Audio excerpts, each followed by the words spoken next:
JEE mains 2024 में ये question पूछा गया था। इसमें हमें 3 लाइंस की इक्वेशन दी गई थी और हमसे ये कहा गया था कि अल्फा की किस वैल्यू के लिए ये तीनों लाइंस कभी भी ट्रायंगल फॉर्म नहीं करेंगी। तो वो जो अल्फा की वैल्यू आएगी उनका स्क्वायर का जो सम है उसको पी बोल दिया गया है। तो हमें पी का ग्रेटेस्ट इंटीजर निकालना है।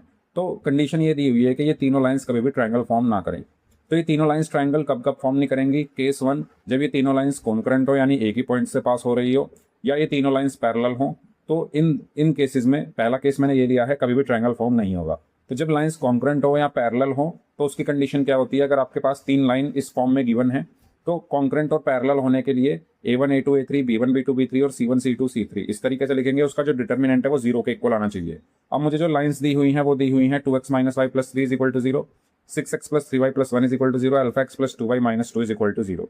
मैंने यहाँ से A1 A2 A3 B1 B2 B3 और C1 C2 C3 की वैल्यूज रखी और उसका डिटर्मिनेंट 0 के इक्वल रख दिया। और यहाँ से जब मैंने इस डिटर्मिनेंट को सॉल्व किया तो अल्फा की वैल्यू आ गई 4/5।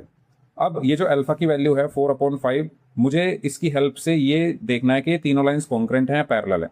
तो देखो मैंने इसका स्लोप निकाला, वो आ रहा है 2, इसका स्लोप निकाला वो आ रहा है -2। स्लोप कैसे निकालते हैं? -(x) का कोफिशिएंट डिवाइडेड बाय y का कोफिशिएंट। इसका स्लोप आ रहा है -α/2। अल्फा की वैल्यू अगर मैं यहाँ रखूँ तो स्लोप आ जाएगा -4/10। अब देखो अगर ये तीनों लाइंस पैरेलल होती तो तीनों का स्लोप सेम होता, लेकिन स्लोप अलग अलग आ रहा है, यानी ये तीनों लाइंस पैरेलल नहीं है, यानी ये वाला केस तो है ही नहीं। तो यानी ये तीनों लाइंस क्या होंगी? कॉन्करेंट होंगी। ठीक है, तो यहाँ से एक अल्फा निकल गया। अब दूसरा केस मैंने ये लिया कि ये भी तो हो सकता है कि 2 लाइंस पैरेलल और एक उसको काट के जा रही हो। ठीक है, तो अब भी ट्राइंगल नहीं बन रहा। तो 2 लाइंस पैरेलल होने की कंडीशन क्या है? उनका स्लोप सेम होना चाहिए। अब मुझे जो गिवन लाइंस हैं वो ये है। अब या तो देखो इन दोनों का तो स्लोप सेम है नहीं, है ना, तो ये दोनों लाइंस तो पैरेलल होंगी नहीं। हाँ ये हो सकता है ये और ये पैरेलल हो या ये और ये पैरेलल हो। तो जब ये और ये पैरेलल होगी तो इनका स्लोप सेम होगा, तो यहाँ से अल्फा आया -4। जब ये और ये पैरेलल होंगी तो इनका स्लोप सेम होगा, तो अल्फा आया 4। ठीक है, और तीसरा केस मैंने ये लिया कि 2 लाइंस कोइंसिडेंट है और एक लाइन पैरेलल है। कोइंसिडेंट का मतलब एक के ऊपर एक ओवरलैपिंग हो रही है।